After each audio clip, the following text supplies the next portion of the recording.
Ya, sebelum kita lanjut, kita akan masuk ke dalam doa untuk membuka kegiatan belajar kita. Jadi ketua kelas pimpin di dalam doa, silakan. Kita berdoa.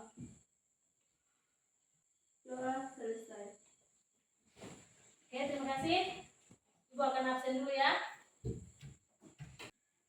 Sinaria Hadir. Jupran Hadir. Novianti Hadir. Ada semangat? Ada.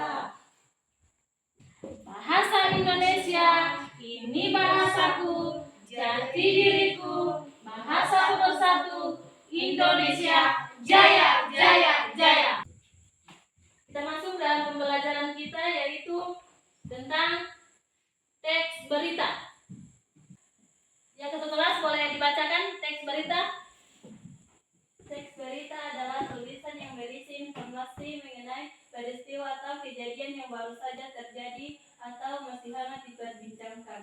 Ya, teks berita adalah tulisan yang berisi informasi mengenai peristiwa atau kejadian yang sedang terjadi atau yang masih hangat diperbincangkan. Kita lanjut. Teks berita biasanya disebarluaskan oleh media cetak, media tulis, siaran televisi, bahkan media elektronik atau media sosial. Penyampaian berita diperlukan orang yang khusus dalam penyampaian berita-berita atau kejadian-kejadian yang terjadi di suatu tempat. Siapa yang pernah menonton televisi? Siapa? Situ pernah melihat berita kan? Ya, dalam televisi biasa disiarkan berita apa saja?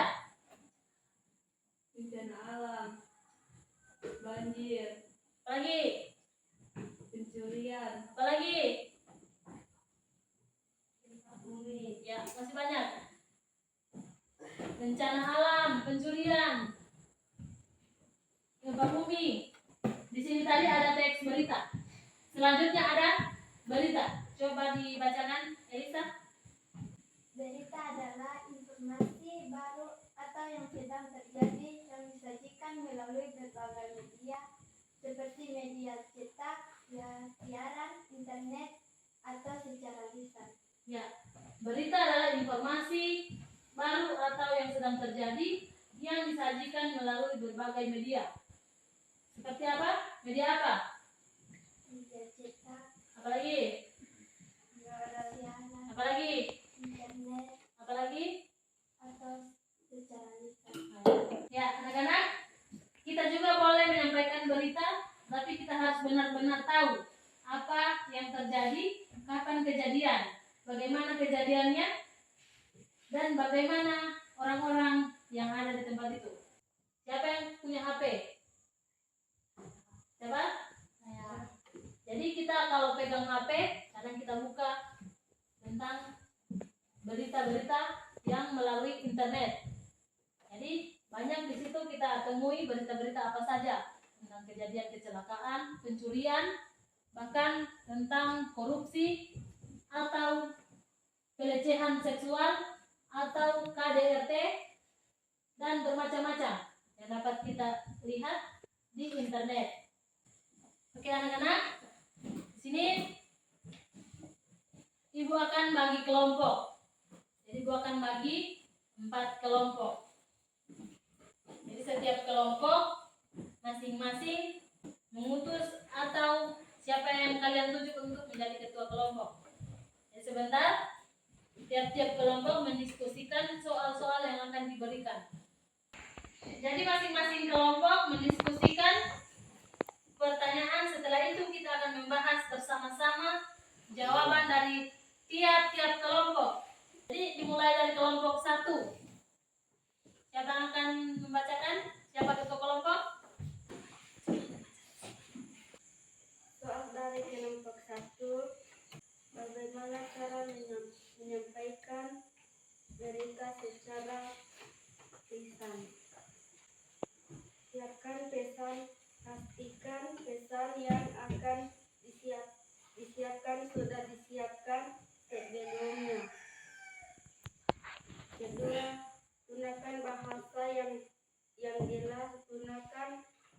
yang mudah dipahami dan diskusikan dengan konteks atau teman berita. Ketiga, perhatikan volume suara, pastikan volume suara yang digunakan sesuai dan tidak terlalu keras. Oke, sudah dengarkan bersama-sama. Ada tanggapan dari kelompok 2 dan 3? Tidak. Sudah jelas? Sudah. Oke, boleh kembali ke tempat duduk. Nah, kita dengarkan sekali lagi. Jadi soal untuk kelompok 1, bagaimana cara menyampaikan berita secara lisan? Ya, yang pertama, siapkan pesan. Kedua, gunakan bahasa yang jelas. Ketiga, perhatikan volume suara. Yang keempat, jaga tatapan mata. Kelima, berikan penjelasan yang memadai. Dan keenam, fokus pada informasi penting. Ketujuh, berikan kesempatan untuk bertanya.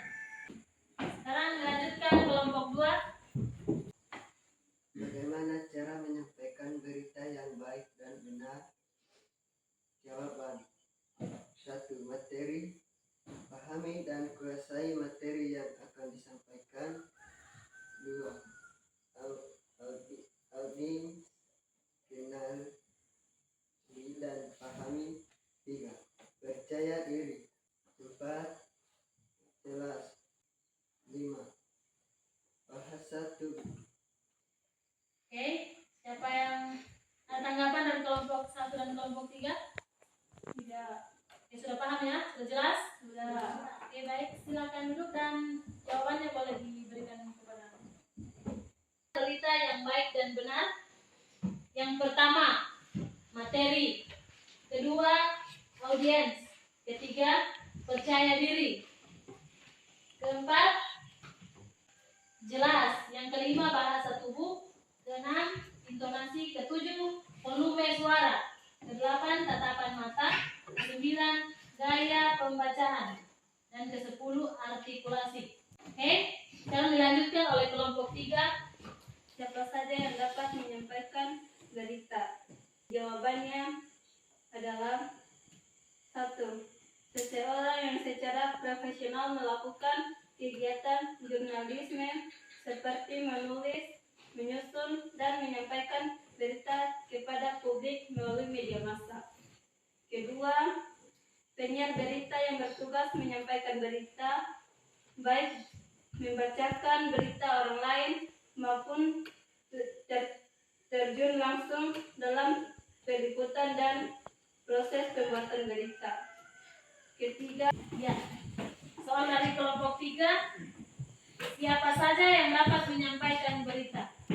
Yang pertama, jurnalis atau seseorang yang secara profesional melakukan kegiatan jurnalisme seperti menulis, menyusun, dan menyampaikan berita kepada publik melalui media massa. Yang kedua, newscaster, penyiar berita yang bertugas menyampaikan berita, baik membacakan berita orang lain maupun terjun langsung dalam peliputan dan proses pembuatan berita. Yang ketiga, newscaster atau jangkar berita atau penyaur berita yang menyajikan berita secara langsung, menuliskan berita yang akan dibawakan, dan mewawancarai narasumber. Oke, semua sudah jelas? sudah. Tidak ada pertanyaan? Tidak. Oke anak-anak, sekarang kita sudah mendiskusikan beberapa pertanyaan.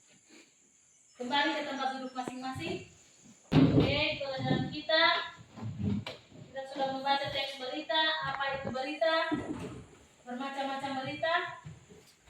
Dan selanjutnya pertemuan kita hari ini cukup sampai di sini, dan kita akan melanjutkan pada pertemuan minggu depan. Masih ada semangat? Masih. Bahasa Indonesia, ini bahasaku, jati diriku, bahasa nomor 1, Indonesia, jaya, jaya, jaya.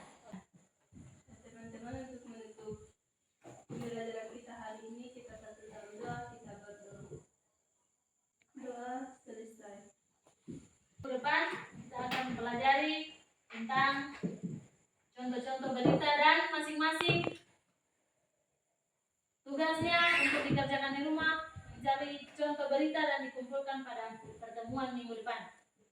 Oke, silakan kelas kepada ibu guru. Risalah. Selamat siang. Siang.